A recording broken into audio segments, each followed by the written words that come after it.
Peace everyone, Unmask here and welcome back to the portrait live stream.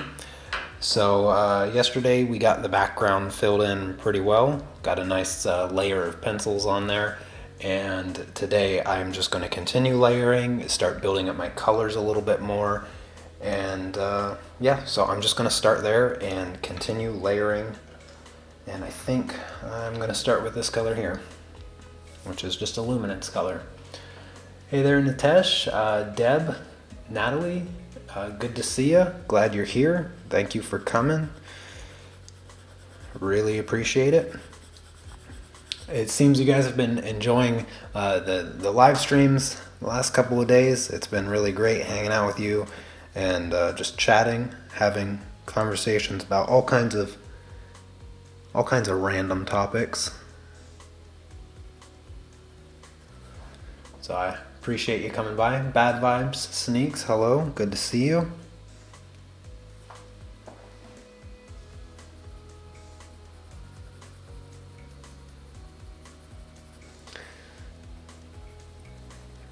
If you guys have any colored pencil questions or art questions or anything like that, I am happy to take on your questions at any time. Just in the chat you can tag me in the chat so that it shows up a little bit easier and I can see it better.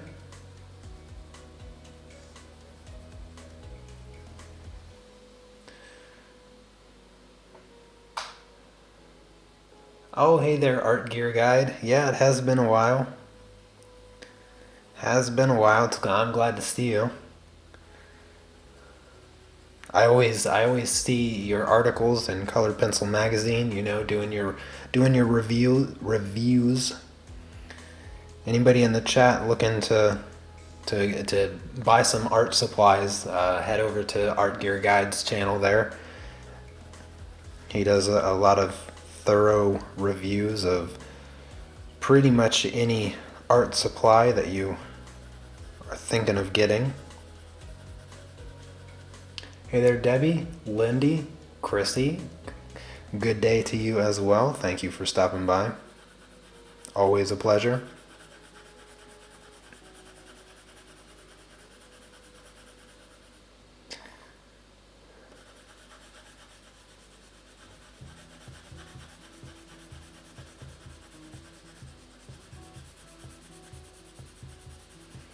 I might be able to get to blending with solvent today. That's kind of my goal, at least like the first layer. But I just want to get the coverage really good with my pencils before I take the time to grab my paintbrush and start blending with my solvent.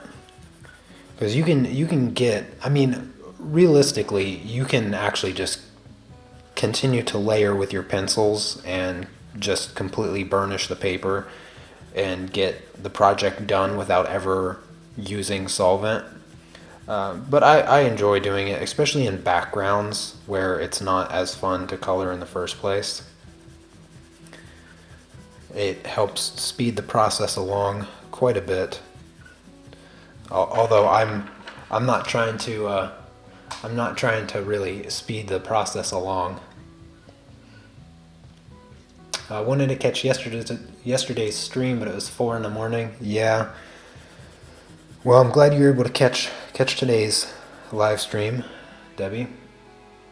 Am I going for realism with the self-portrait? Yes, absolutely I am.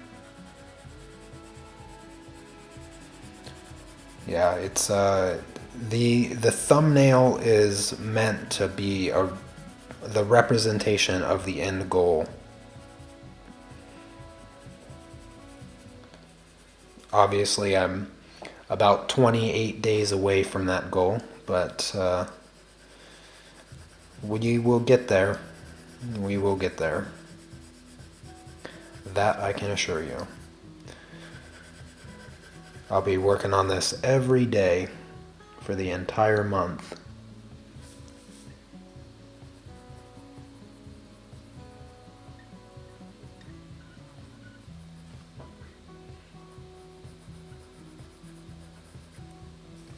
I'm using like the lightest amount of pressure imaginable with my pencils right now, because I don't want any, for the background, I want the background to be flawless. I want it to be flawless.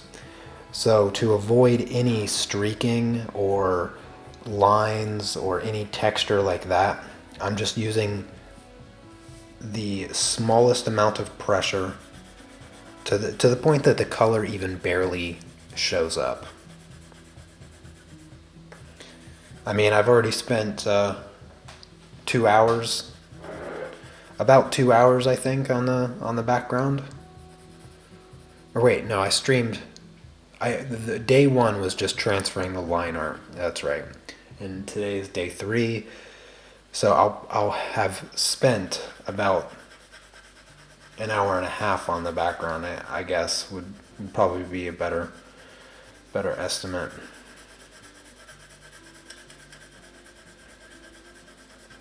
But I'm actually not planning on even finishing the background until probably Tuesday next week. So we're gonna be working on the background for some time, because I really want to cover the paper in its entirety with the cleanest and most smooth background I can possibly create. I don't know, actually, with this project, I don't know if there will be a color pencil project that I've ever worked on longer by the time I complete this one. I'm trying to think of what color pencil project I may have spent the most time on. For sure a portrait, but I'd say the longest time I ever spent on a colored pencil project is still less than 15 hours. And for sure I will be putting much more time into this than 15 hours.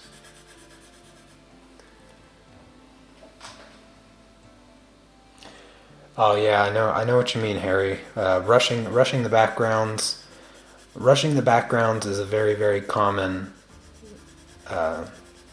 occurrence in colored pencils, and you know, I try to stress that a lot to my students.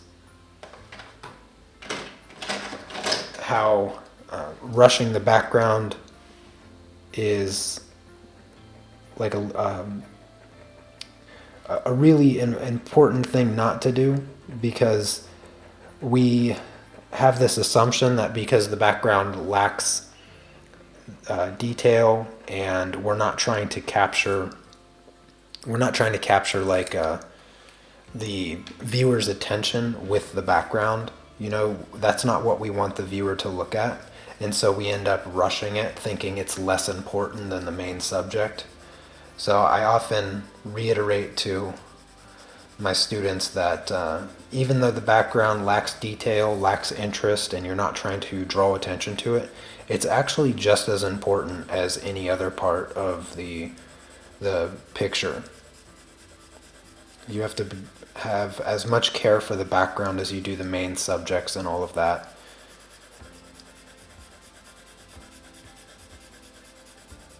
Because mistakes that we make in the background by rushing and being impatient, that those mistakes will draw attention from the viewer. And so mistakes in the background draw attention from your main subject. A good background is completely forgotten. That's how you know you have a good background, is that nobody notices it.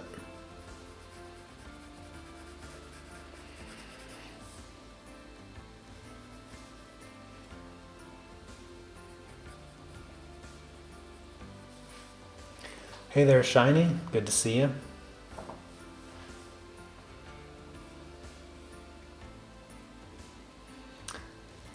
Yes, Helen, I am going to be using solvent on the background.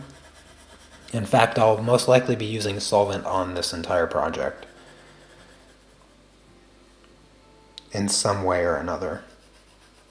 Not as much on the skin, but I'll probably still use some of it on the skin to do some very light blending and just overall smoothing of the pencil.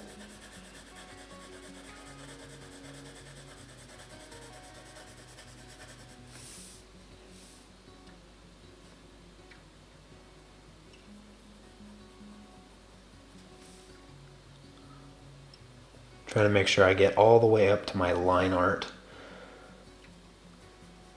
with a very, very light touch.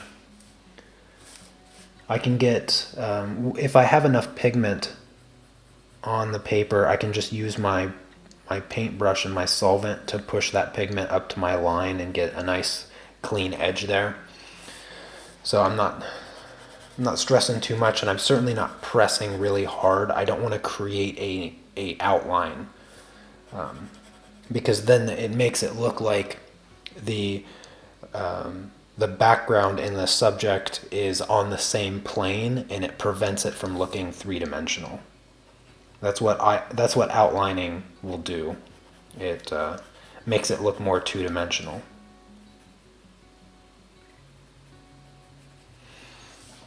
All right, let's just do this color here. Let's go back to the oranges. The solvent I'll be using is the Zest-It solvent. It's the solvent that I've been using for quite some time now. I don't go through solvent very quickly. In fact, I've had that same small bottle for a long time, and I actually have no idea how long I've had it, but I used up a bottle that I bought when I first got here to Poland after 2 years maybe, something along those lines, and it had a bit of a smell to it, and it was the non-environmental friendly kind, more or less. And so I went ahead and ordered the Zest-It. I remember I was like buying paper or something at the time, and I figured, oh well, I might as well order some solvent while I'm spending all this money on art supplies. And yeah, it works really well. I mean, I've used a lot of solvents in the past, and I've had thousands of questions on solvent. And in my experience, I've never found a solvent that like works better than one. Zest-It works just as well as any of the other odorless mineral spirit type solvents and terpenoid type solvents. They all work exactly the same from my experience, and I've never had an issue with any of them. So I think using the Zest-It, or at least trying to find something that's a little bit more environmentally friendly, that's what I would recommend, just, for the sake of trying to minimize the damage to the environment. When do you feel the most inspired time to work? For example, is it day or night? That's a really cool question. It varies, to be honest with you. It's not any one particular time of the day, but I would say that I'm least inspired to work around the time that I'm working almost every day, which is kind of unfortunate. I like to work in the mornings. Like, I feel really inspired in the mornings, and then by like early afternoon, like 13-14 time frame is when I start to get hungry and I want to eat something, and I usually, I'll eat something and then I'll not want to work after that. I feel less inspired. I just kind of, after I get lunch, I just want to kind of like, take a break, sit down for an hour, watch a TV show, or play some video games or something like that. And then in the evening, inspiration hits me probably the most. And I rarely ever work in the evening. So I don't have a very good cycle. The reason I stream at 15 is not because it's the most inspiring time for me, but because it's the best time for my viewership. So it's more of a business decision than an inspired choice. I'd say you know, if I had a more dedicated space where, you know, my wife doesn't have to sit in the kitchen, because she's had the last couple days off work, so she just sits in the kitchen while I stream. But if she could just, you know, relax in bed on her days off, then that would be better if I had, you know, a dedicated space. And then I could stream in the evening where she's just kind of sitting and relaxing, and I could adjust my times. I don't think the morning, my mornings when I'm really inspired, that's usually when I like record videos and stuff. That's when I do that type of work. And it works really well for me, you know, doing that in the mornings, kind of getting it done and over with. But if I wanted to stream in the evening, it would be a lot easier to have my own dedicated room to do that, so that I'm not putting my wife out into the kitchen when she'd prefer to just kind of lounge in bed and play on her computer or something. So that's why I prefer doing it at this time, because it's a little bit better for European viewership. It's not too late in Australia. I know it's getting probably around 1 o'clock in the morning, I think, in Australia, but and then of course it's kind of early for my American viewers. Not too many complain.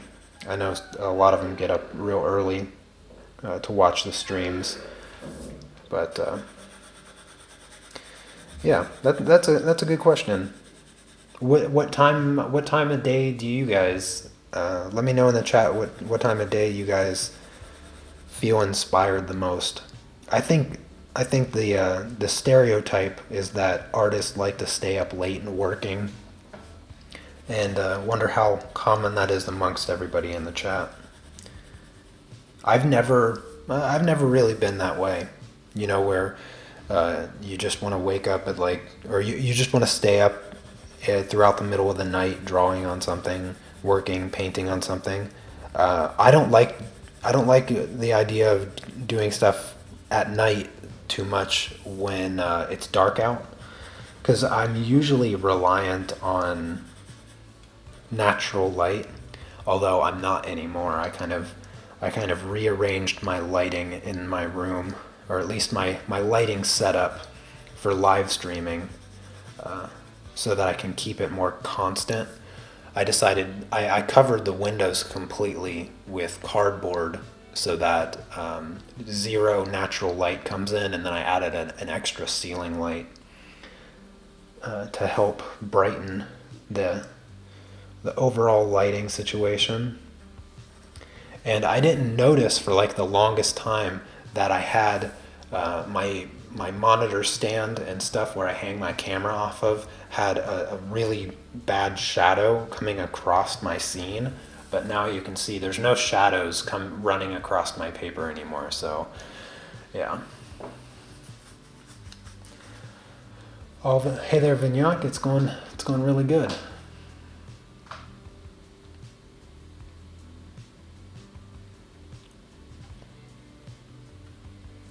You've got quite a few Aussies in the stream this evening. Yeah, yep. I always appreciate my Australian viewership. It's really cool. Yeah, I've always wanted to go visit Australia. I'll have to come down sometime and say hello to everyone.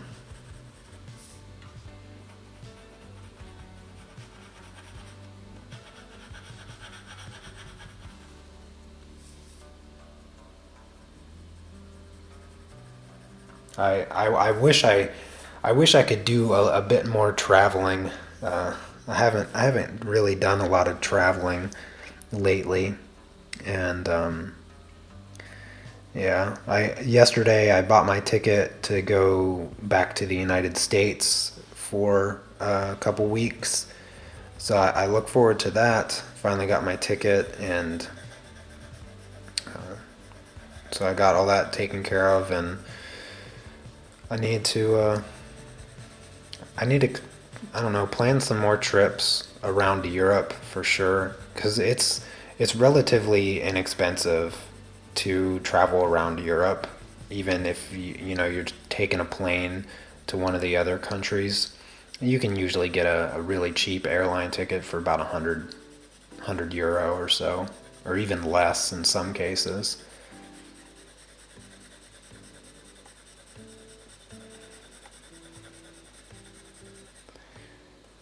I was complaining.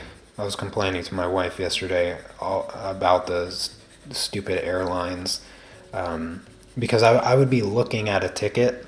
I logged on to the website, and I was looking at the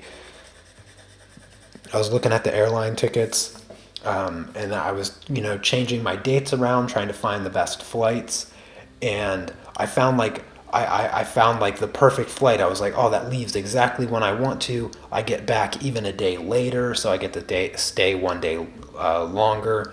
It's like the cheapest flight that I found. There's no layovers that are like greater than 1 hour. The entire travel time was like 16 hours or less both ways, and I was like, that is perfect. And I click to buy it, and it no longer exists.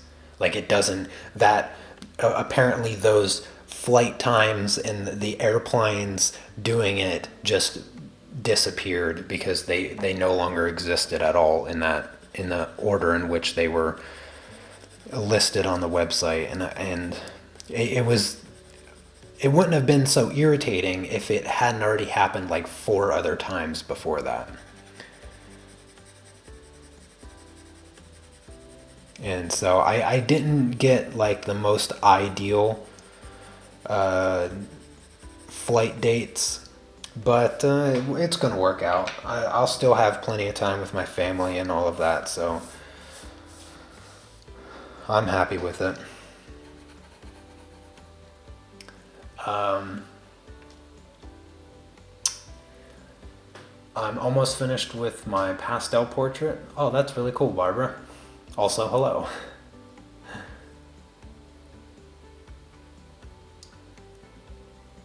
Yeah, so I wasn't able to get quite the flights that I wanted, but pretty close. Anya won't be coming to the United States with me this time, but we're planning on.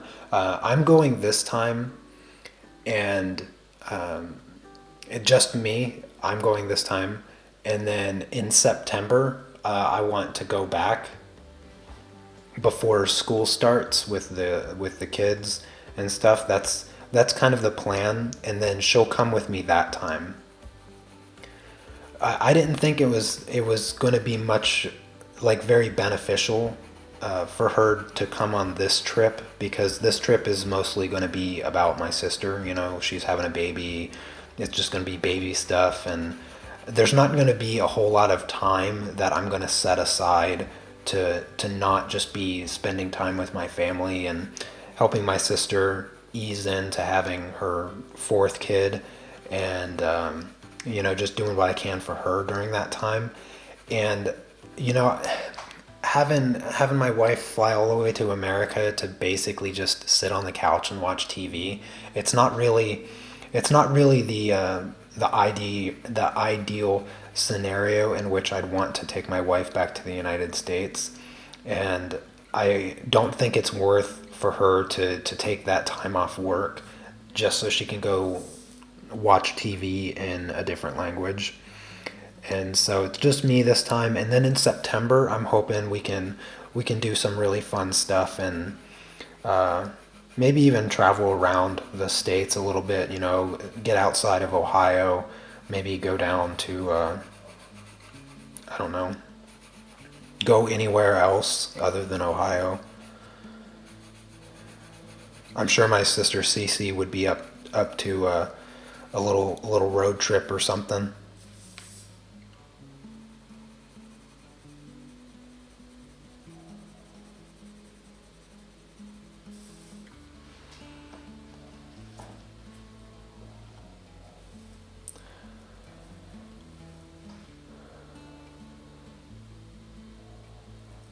It looks like you're Helen. It looks like you're an hour ahead of me, so it's only 15:20 here. So looks like Holland is an hour ahead of Poland. All right, I need some other colors here. What is this color? Yeah, I need this color. I don't know what it is, but I need it.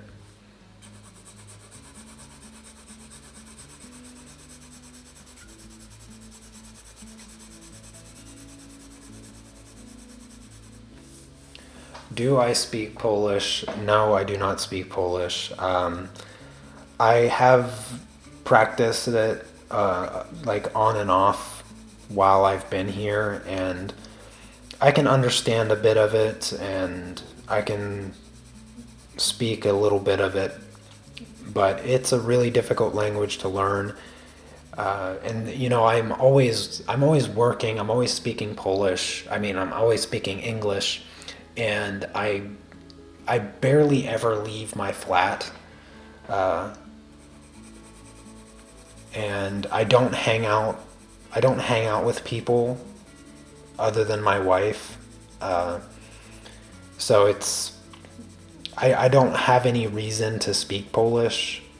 That's what probably makes it so much harder is I not only do I not have any environments where I need to speak Polish, but I also, even when I go out, a good majority of people speak English.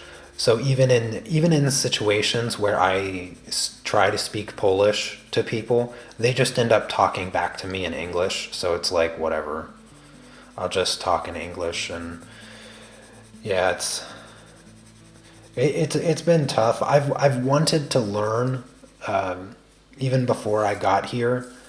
I took Polish at university before I graduated, and it was just an awful class. It was just a terrible class. I learned literally nothing, and it didn't help that you know I was taking Polish on top of three of my senior level math classes, where I was spending anywhere between 10 and 12 hours a day just doing math homework. And so it was really difficult to dedicate quality time to learning Polish, even when I was taking a class. And then, gosh, has it been that long? I'm trying to think of when.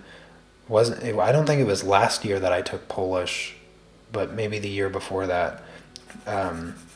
I joined a Polish class here in Poland, and it was the worst class I've ever been in my life. It was so awful. There was essentially an instructor would just come in and speak Polish the entire class. We had a textbook that was actually it was the same textbook I used in university, which is the stupidest textbook I've ever seen in my life. The textbook is entirely in Polish. Even the directions are in Polish. So you buy the book and you can't read a single word from it, unless for some reason you speak Polish and you're trying to learn from a book that's meant to teach you Polish. So it's very frustrating, and I've never really been much of a classroom learner. So it was just not a conducive learning environment for me, and I went to it for a few months, I think 3 months or something, and I paid for the entire class, and then I stopped halfway through. I told him, I went in one day and I was like, look, I'm done with this class. I'm not coming back. And then, of course, they asked me why, and I said, because it's awful. This is a terrible class. I told him exactly, essentially, what I just told you, that there was no tests or quizzes or anything like that to kind of reinforce what you're learning. They just come in, talk at you for an hour and a half, and then you leave. You leave with absolutely no direction whatsoever. There's no vocabulary to go over.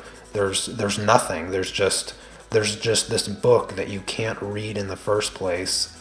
And then you take it there to the class, and they talk at you for an hour and a half, and yeah. So I'll stop complaining about that.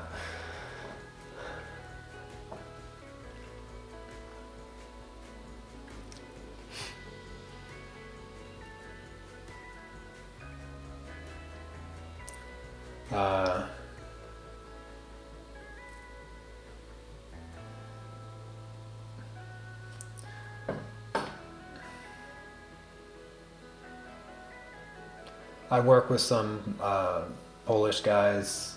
Always fun with them, but I believe I learned all the bad words. Yeah, probably.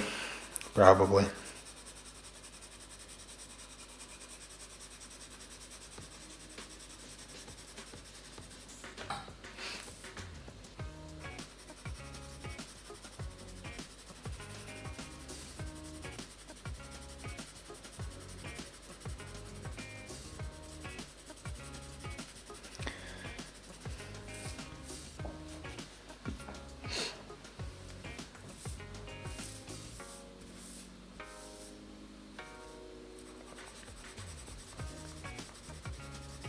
Yeah, all the Polish friends that I have made here in Poland, they all speak English quite well, so it's very easy to just have a conversation with them in English. And half the time I forget that they don't speak English as their primary language until they start talking to each other in Polish, and then I just kind of sit there and wait for them to be done.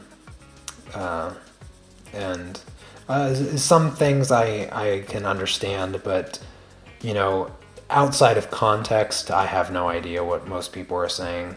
I was my wife. She's been watching this Polish TV show, and I was listening to them talk. And when I was listening to them talk, I was like, it doesn't even sound like they're speaking Polish. Like, it doesn't. I couldn't even recognize the language in the TV show. It was ridiculous. I was like, they sound like they're speaking with a completely different dialect than what I'm used to hearing. Because I couldn't even like hear like one word that I'm used to hearing, or the kind of the cadence in which I'm used to people talking.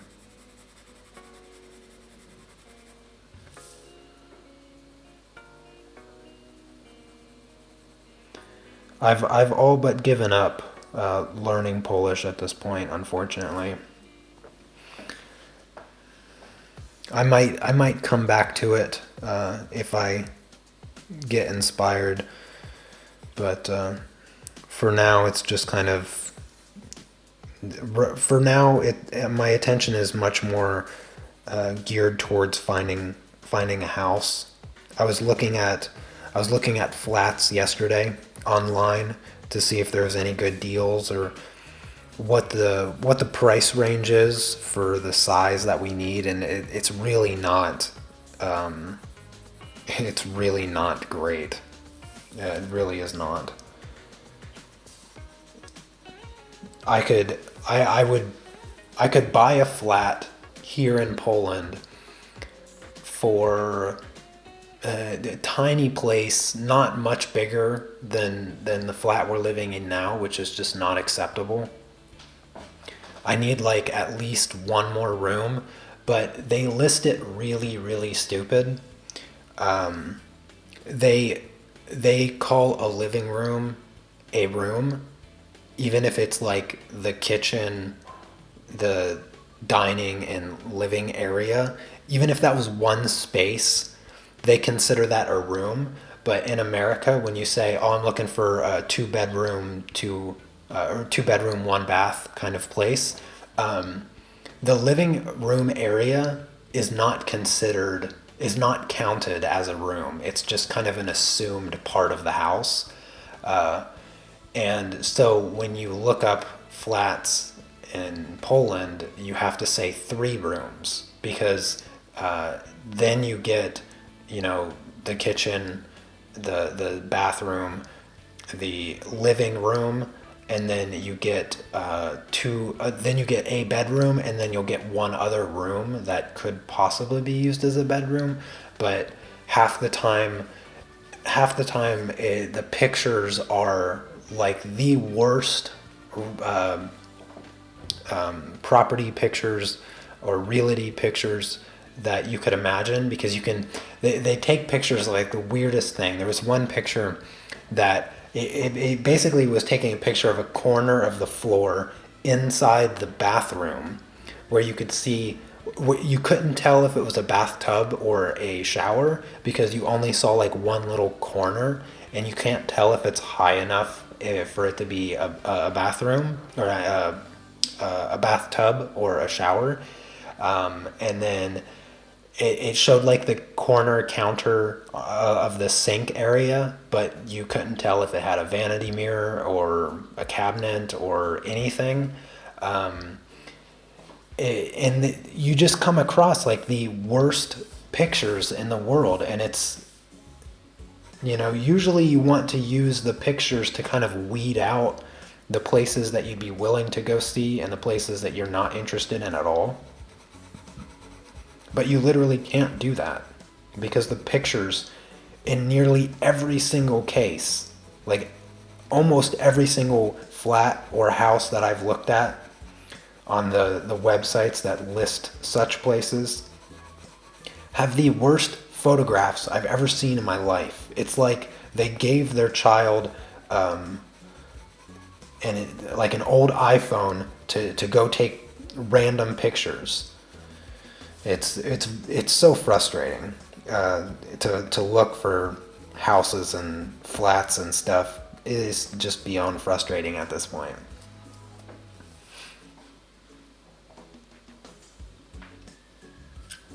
Oh, thank you, Marcy. I'm glad that you got the copy, the issue of the Color Pencil magazine with my tutorial in it.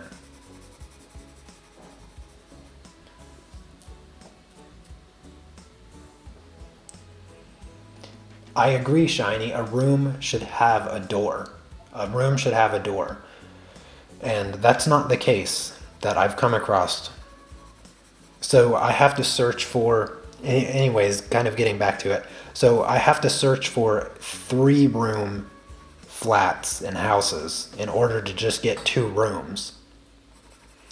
And it significantly increases the price to a degree that it's not really that appealing to buy a flat. I'd be spending roughly the same exact amount of money to buy a flat here in Poland than what I could buy a house with, half-acre plot of land, 3 bedrooms, and 1 bath in the locations that I'm interested in living. Around my hometown and stuff. That's where I would be looking for houses, and it's about the same price, give or take, 20 grand. I could find a nice house for the same price that I'm looking at these flats. I don't know. It's been on my mind a lot lately, getting a house, and yeah, it's just been a little frustrating. Could we build something? That's what we've always wanted to do. We never wanted to build. We never wanted to just buy somebody else's designed house. We always wanted to just find land and do that. But even land is not very abundant in our location. In fact, it's not abundant at all. It's very, very slim. And currently there's no plots of land in our area that would give us the option to build. We'd have to move a little too far away than what we're willing to, because we want to stay within a certain area in which we have access to public transportation without having to walk, a kilometer to the bus stop. Because neither one of us is real interested in getting a car. I'm certainly not interested in getting a car. I don't want to have to get my license here in Poland. Public transportation is so good that I have no desire to own a car or drive a car. And my wife, she's never had her license or driven a car, so I don't see that happening anytime soon.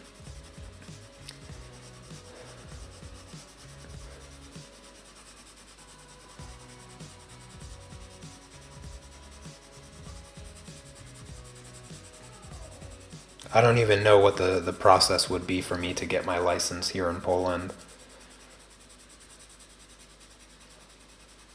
Which is kind of funny because I can get an international driver's license that will last me a year from the United States because I have a valid driver's license in the United States, but I'd probably end up having to take some kind of test, driving test or something along those lines here in Poland. And there probably would not be an option for me to take it in English. I don't know. I have not looked into it even one single bit because I am so uninterested in getting my license here and then having to find a car. Finding a house is a big enough pain. The last thing I want to do is try finding a car, especially not speaking Polish.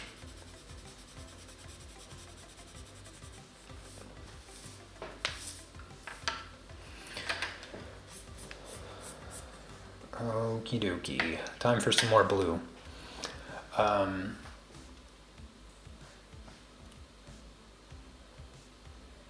am I still considering finding something in the US behind not finding what you want there? Or beyond? Yes. Actually, while I'm visiting the United States, I'm going to be looking for a house there. I think I mentioned that a little bit yesterday during the live stream, is that when I go there, I'm going to be looking for a house. My sister and I are going to go view some houses, maybe try to make some deals. I'm trying to get some investment property in the United States for another income source. Because I know I've mentioned it several times now, but I plan on retiring when I'm 40, and so I have 10 years to figure out how to do that. And investing in some property is going to be step one. Well, I've already kind of completed step 1 through 5, but now it's time to move on to the next step, which is to invest in some property so that I have kind of the long term taken care of. If I can get like 2 or 3 houses, then I would say that's probably going to be a comfortable amount, more than enough for me. Because then what I can do is, I can rent those out until I own them, and then, 10, 20 years down the road, just sell them, maybe reinvest the money I make from those houses.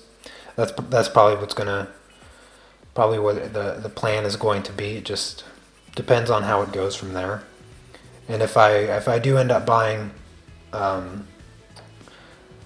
couple houses in the United States, then my wife and we may end up moving back to the United States. I like the idea as much as I don't like the idea. I love the idea of being closer to my family, but I don't like the idea of leaving Poland. I don't like the idea of like uprooting everything that I've kind of established here, and also taking my wife out of her country. I mean, there's just, of course, there's the legal side of it. My wife becoming a resident but not a citizen of the United States. I don't think she'd want to become a citizen. And yeah, so just there's just so much that I didn't really anticipate. Having built a life here in Poland, I didn't really consider much else outside of Poland. It was just, I live here now. This is where my life is at, and this is where it will just remain. Because it's a pain moving countries. It's an absolute pain.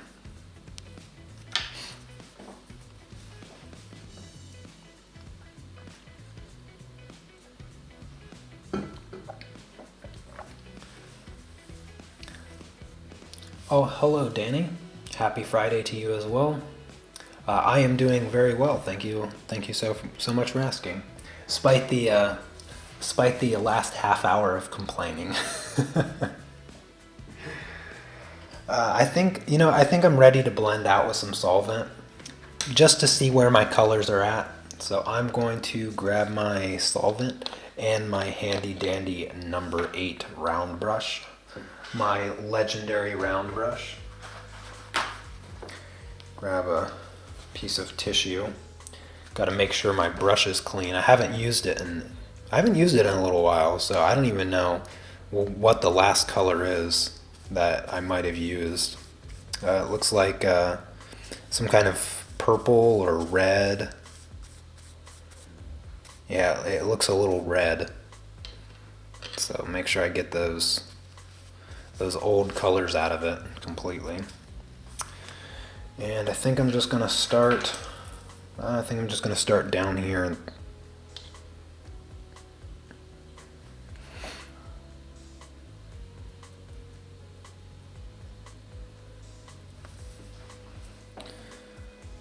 And just start smoothing out the colors.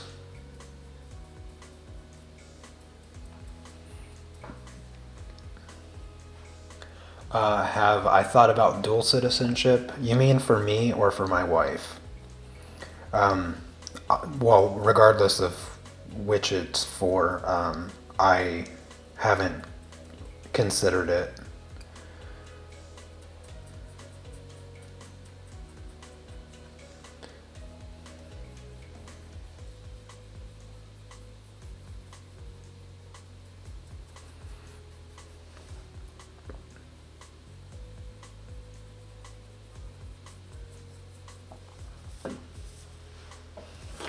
I think the hardest thing, now that I think about it, I think the hardest thing is which country to live in if we were to have kids.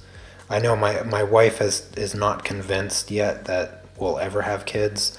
I'm not even sure if we'll ever have kids, because for both of us it's a flat out no right now, absolutely not. But I am flexible to the idea in the relatively near future. I'd say in the next 5 years, maybe.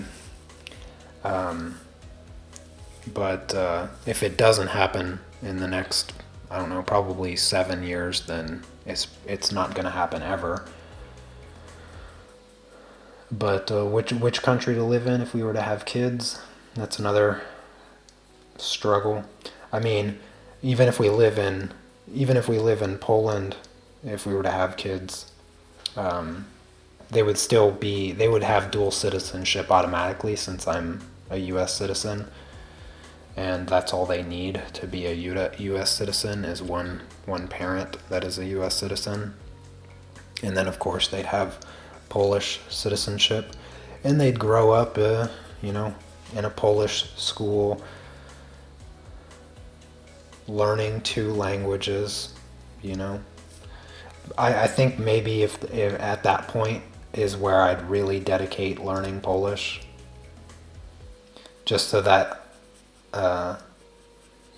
when my kid grows up and has an attitude, they can't walk away saying something in Polish and me not understand what they're saying. Can't have that. I'd learn at the same pace as them. Just kind of start at the baby level, and as they start mumbling things as toddlers, just mumble it back to them.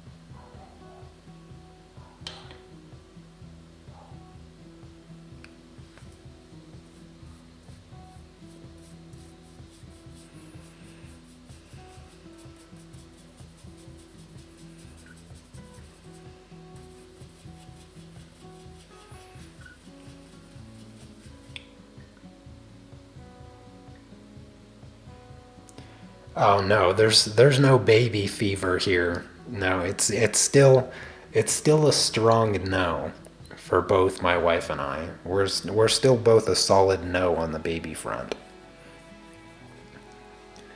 It's not happening. It won't. We will never ever have a baby without owning a home. Not happening. So it is an absolute 100% solid no without owning a home. That was always my standard. I think I've probably have been saying that since I was about 12 years old, maybe even younger. I've mentioned it before, but when I was growing up, my family moved a lot. I grew up with just my dad and my two sisters, and we were moving out of our houses and stuff just about every 6 months, changing schools, losing friends, and just starting our lives over constantly. And I always told myself that I will never have kids. I will never have kids unless I own our house. So I have to, for there to even be a remote chance, I would have to buy a house. I would have to buy a house first. And it has to be a house. It can't be a flat in Poland.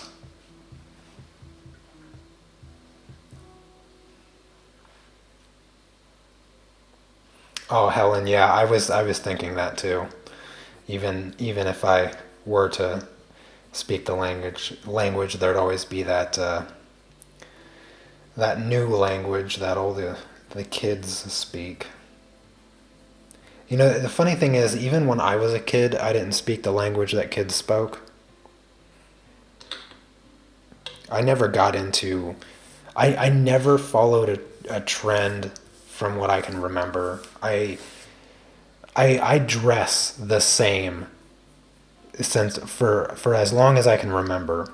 I think the only thing that really changed about my wardrobe from as far back as like fifth grade, as far as I can remember, is that I wear less button up shirts. I used to wear button up shirts quite regularly, but yeah, I think I own like two now.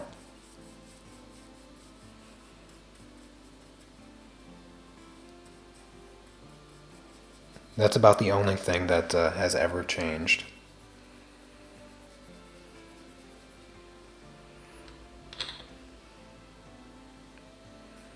I've never owned colored shoes.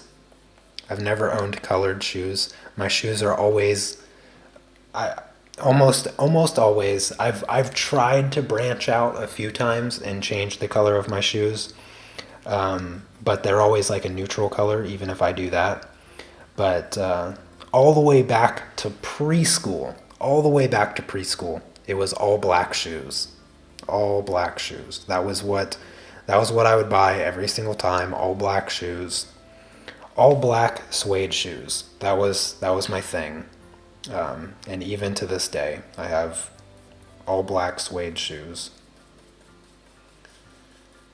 So even my shoe style has stayed the same pretty much my entire life.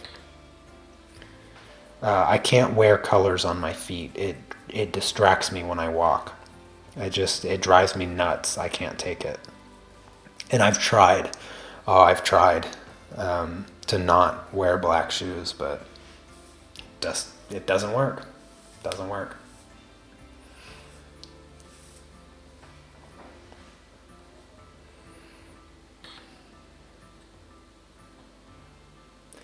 How is it? How has a water or water? How has an hour gone by? Seriously, I don't. I haven't even finished blending out the background for the first time, and I look up and almost an hour has gone by. It's ridiculous.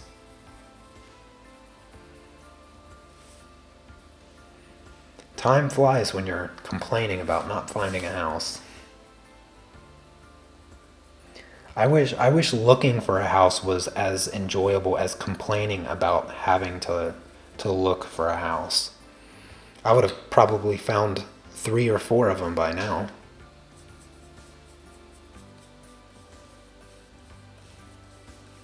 Sometimes I think it would just be better to find like the bare minimum and just commit to it, because I think there might also be like this level of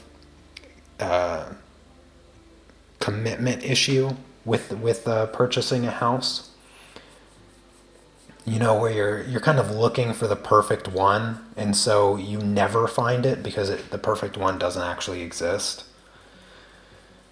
Maybe I should just maybe I should just jump in with both feet and find like the bare minimum that works, and be like, you know what, we're just gonna go for it, and in time we'll make it our own. Maybe that's the route that I need to go.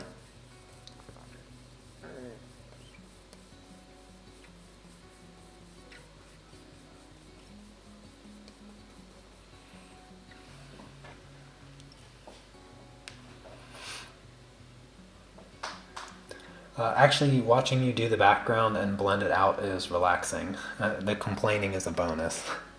That's good to know, Sneaks. That's good to know.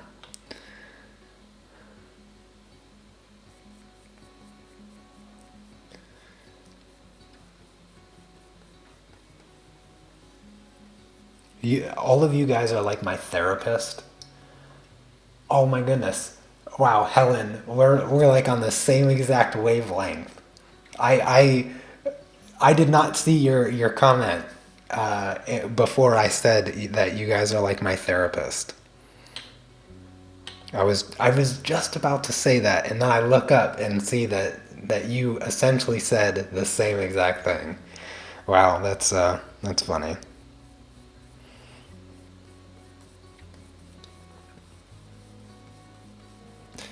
Yeah, I would say that's an accurate thing to say. I wouldn't want to have to try to find a therapist in Poland.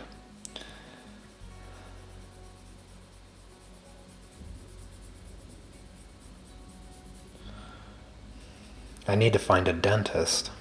I don't even want to do that. I need to make sure my teeth are doing well, because I spent like 6 grand on them before I left the United States when I moved here.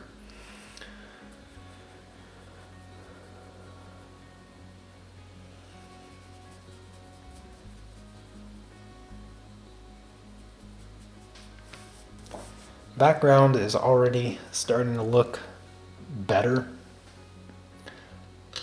Another 5 layers on the background, and I'll be about where I want to be. It looks much more colorful than, you know, before I blended with the solvent.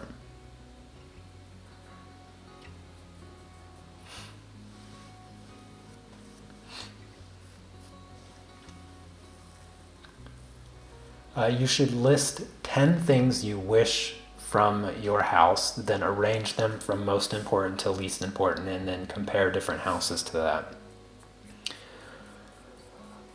I could probably give you my list, and it wouldn't even be 10 things. I couldn't even think of 10 things that I need from a house. Um, if I'm looking, I have to have 2 lists though, because I have to have a list for the United States and I have to list for Poland, because there is no houses in Poland. That is just a reality that I have had to come to terms with.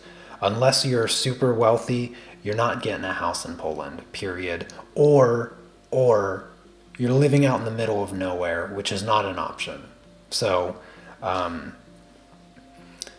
My list of maybe only four things. Number one, it needs if I'm looking for a house, it needs to be within an hour's drive of the relative location of my family, which is very simple. There's a million houses in that area. Number two, it has to have at least two real rooms at a size that works for my studio space and is an acceptable bedroom for my wife and I. It does not have to have more than that. Then lower on the list is that it has to have updated like heating and cooling, like water stuff, the basic. It has to have somewhat updated, nothing over 30 years old. I don't want gosh darn water heater breaking down as soon as we move in. And then that was the fourth thing. The fourth thing and the last thing is that I would love for it to have a full basement. It doesn't have to be a finished basement. I'd be happy to finish it myself, but it has to have a full basement because it doubles the square footage. A house without a basement is a shed, a glorified shed. That's it. That's all I want. It could even be a dump. I look forward to fixing up the house when that time comes. But yeah, it just that's about it. That's about it. I've found a lot of really nice places in the United States. I've been looking, and like I said, there's going to be some houses that my sister and I look at while I'm there, and I might potentially buy one. But when it comes to finding a place here in Poland, I don't know. Right now, it doesn't feel very realistic. It doesn't feel very practical. I don't know the process whatsoever of buying a house or a flat in Poland. My wife hates talking to anybody. She doesn't want to talk to anybody. So getting her to do it I'd rather pull my own teeth out. Yeah, it's just, I don't even know what options really exist here in Poland. That's the biggest problem. I don't have the resources to discover it either because the language barrier. Like, it's hard enough for me to find literally anything by Googling it in English to find it in Poland because 80% of the time the websites are always in Polish, and then 5% of the time it's a business that doesn't even exist because they've closed 100 years ago and never updated the Google listing. So there's just all these constant hurdles and stuff that the language barrier has in front of me every single time I try to do anything. Yeah, it's just, yeah, I don't know. I don't know. The more I think about it, the more I talk about it with you guys. I don't know if finding a place in Poland is going to be an option relatively soon anyway. How much is our rent at the moment? I think it's like 14. It varies depending on the amount of water that we use and the amount of electricity that we use and stuff, because it's all kind of rolled into one. Each month we have to check the numbers, and then we give those numbers to the landlord, and then he calculates what the extra cost is. But it's 14-ish. So it's relatively inexpensive, but it's just a giant waste of money.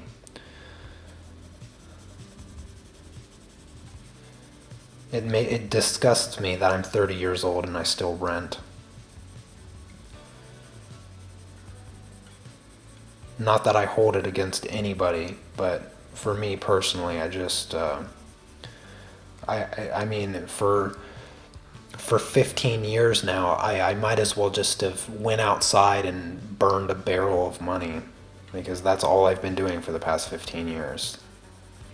It's just burning barrels and barrels of money for no reason.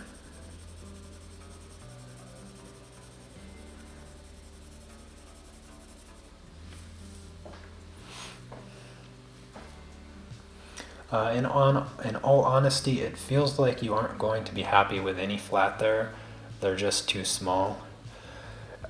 Yeah, that's kind of the realization that I'm kind of coming to today. I don't know if I'll ever be happy with any of them, any of the flats here. I mean, the other thing is, if I lived in America, like, I would be able to renovate. Like, I'd be able to renovate our house. The problem here is that everything is made out of concrete. Like, I don't even know where to begin. Where would I rent tools from? Like, all of that stuff. Like, I'd have to find out like every tiny little step at a time, and just it'd take like an endless amount of time. Whereas in America, since I speak the language, it's always kind of coming back to the language thing. Like, every single time. There was only one realtor that we could talk to when we went to the realtor's office, and to ask them and talk to them about what we were looking for and stuff like that.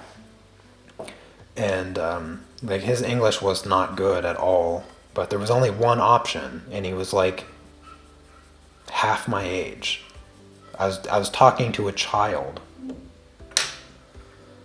It's not surprising that I haven't heard back from him in over 2 months or whatever. So, yeah.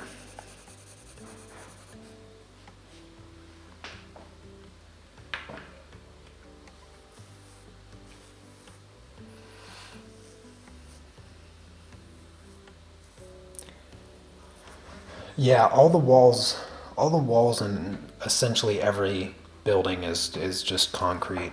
And if you get older, it's brick, which is even worse,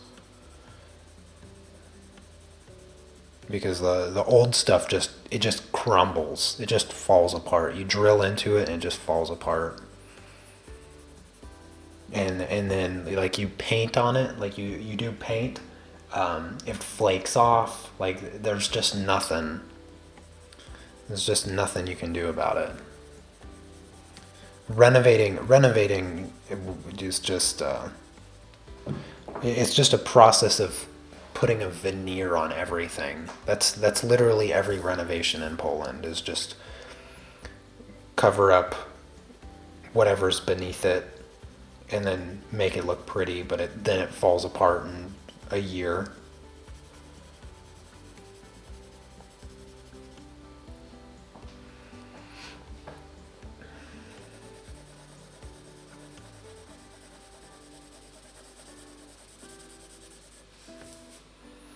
I think after I get this layer of pencil down, I'm going to call it a day.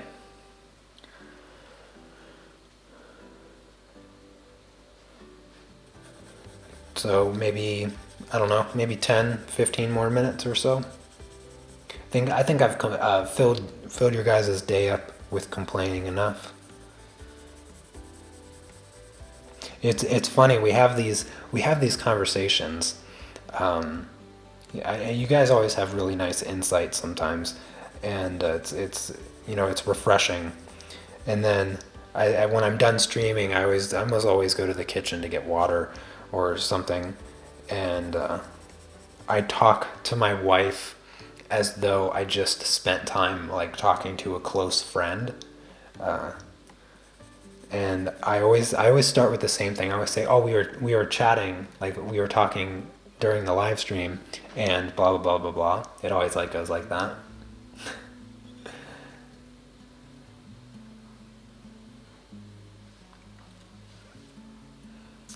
Oh, thank you, Harry. Yeah, tell the wife I say hello, and don't eat too much. Thanks for coming by. I appreciate it.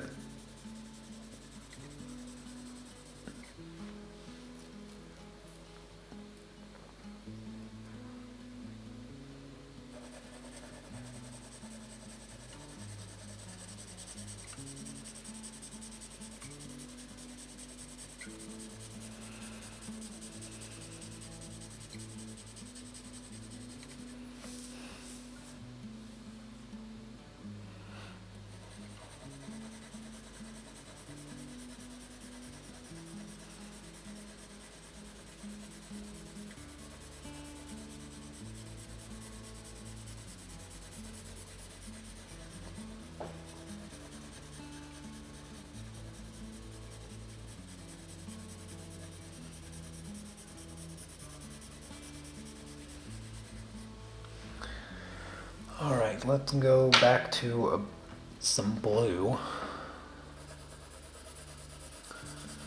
Let's bring in more blue. It's not as blue as what I expected it to be. I felt like I added a lot of blue, but I guess I was mistaken.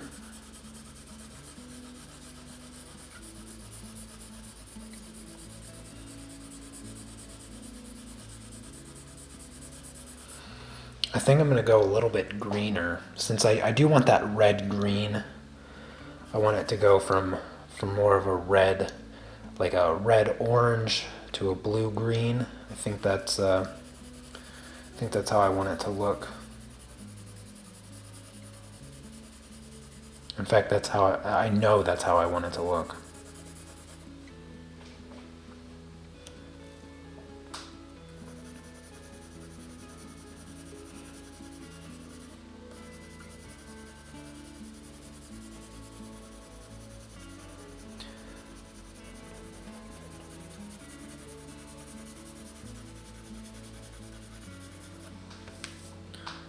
Alright, let's switch to some green.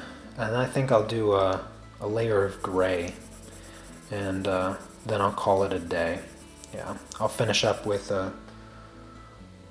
with a bit of like a warm gray color. And I think that will do it for the day.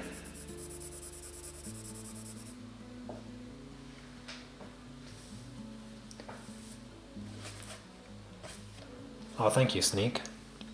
Yeah, blending it out really helps the colors just kind of move along, and it's if you do your layering slow enough, getting those transitions is a lot easier.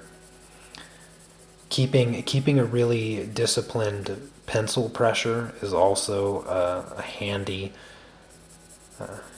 aspect of getting those gradients and those transitions between complementary colors, essentially, going from the red orange to like the purple blue green. There's like a whole rainbow in the back. It's a bit too saturated right now in some of the areas, so I'll do the gray over top of it, and then that will be it. And then tomorrow I'll probably just continue to layer more before I blend out again with the solvent. But it's going to start getting a bit darker as the little pinholes where the paper is still trying to show through they're going to start being closed off, and they're not going to show up as much.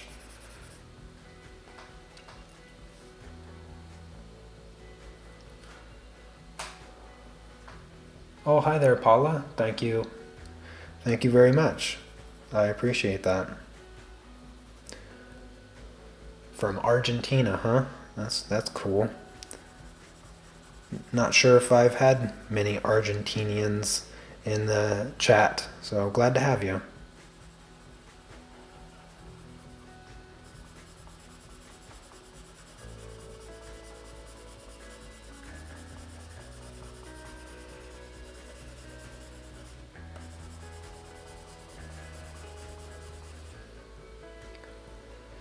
You have a nice weekend too, Anna. Hope to see you in the next stream.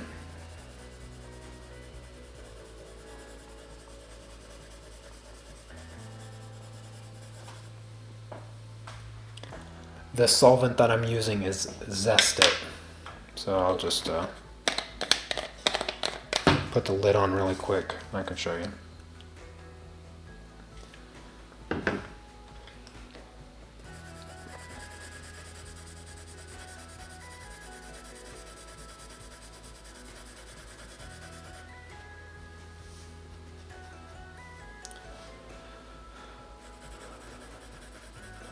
Oh, Chrissy, you're still in the chat? Goodness gracious, I know it's getting late there. Your level of dedication is always appreciated, though.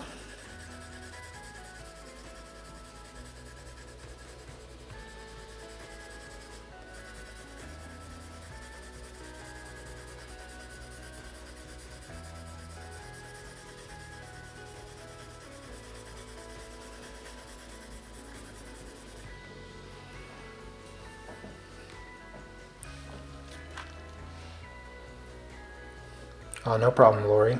Happy to answer the questions. I love questions. I never get enough of them.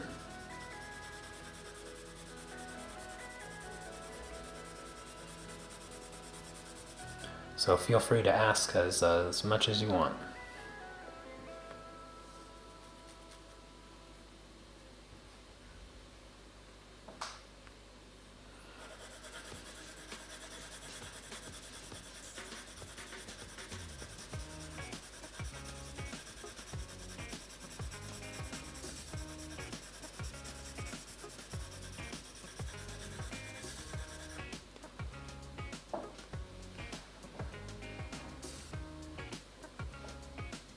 The paper that I'm using, actually, I'm not sure if I ever mentioned the paper that I'm using. I might have.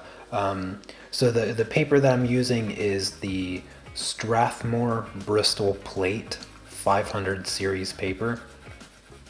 This is my favorite paper to use. It's super smooth, and it's not the friendliest paper to use colored pencils on, because some of the heavier toothed paper allows you to like work over top of a mistake a little bit, whereas this paper is not as forgiving. But I feel like the smooth quality of the paper lets you just get a smoother picture overall when you take your time and you layer the pencils down. And then the other benefit of this paper is that it works amazing with markers. It's my favorite paper to use markers on.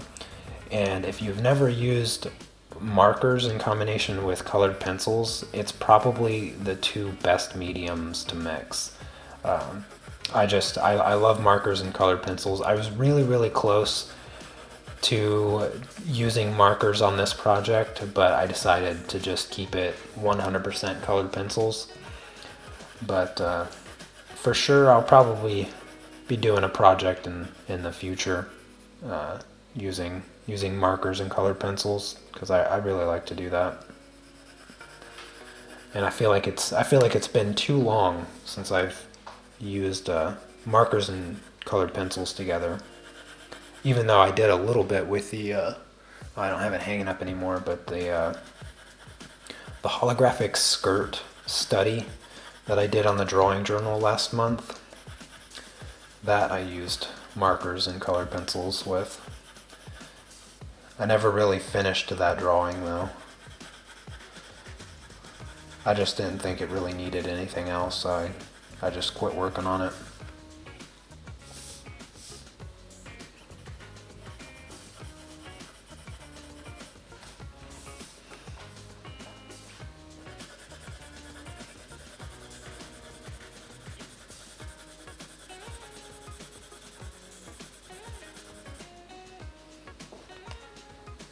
How did I decide the colors? I think I decided the colors purely based on them being complements. So, my favorite complementary colors is blue and orange, and there is a color grading kind of there's like this common theme in color grading movies, especially like superhero movies, where they go blue in the shadows and then they boost the oranges in like the midtones and the highlights, and that's how you get that really complementary color scheme. You see it so much in movies nowadays. I think it's probably most common in like Michael Bay movies. If you watch any of the Transformer movies, you'll see that the shadows are like really blue, and the midtone highlights are more of an orange color, and it just creates a really nice complement. And so I have that color scheme kind of going on in my reference photo because I made it that way, and I wanted to go, I wanted to extend it out just a little bit further. So I wanted to go more towards the red and the green. So just kind of taking that same color scheme but stretching it out into the greens and into the reds. And so that's how I kind of came up with the idea. And the reason I wanted to use complementary colors is because they're happy colors. If you have like the grays and the blues and the darker tones, that's where you, especially blue, that's where you get or like the cooler colors, you kind of get like the more sad, the more depressed kind of feel from the image. And I wanted my portrait to have a nice, like a happy feel to it, but I didn't want it like over the top cartoon happiness. I wanted it more like a calming happiness. I guess you could say a peacefulness to it. And so I used the red and green complements to bring in kind of a happy feel, but I used the blue and the orange to kind of center it and tone it down a little bit and not exaggerate the level of happiness. And I felt like those were the kind of colors that were going to work for this, and express what I wanted to express with my self-portrait. A sense of peace.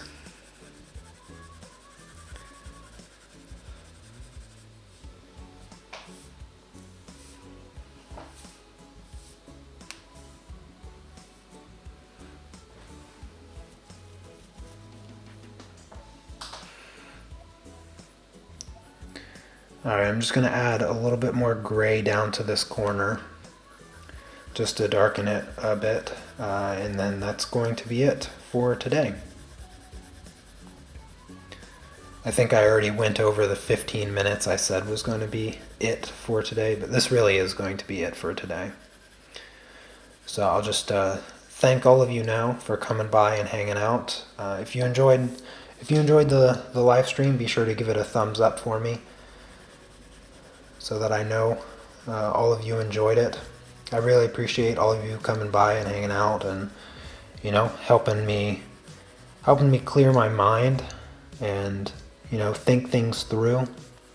You're all wonderful people, and I really, really appreciate it. I truly do. I hope that I make that clear to you, and you can sense my sincerity in it, because I truly do mean it.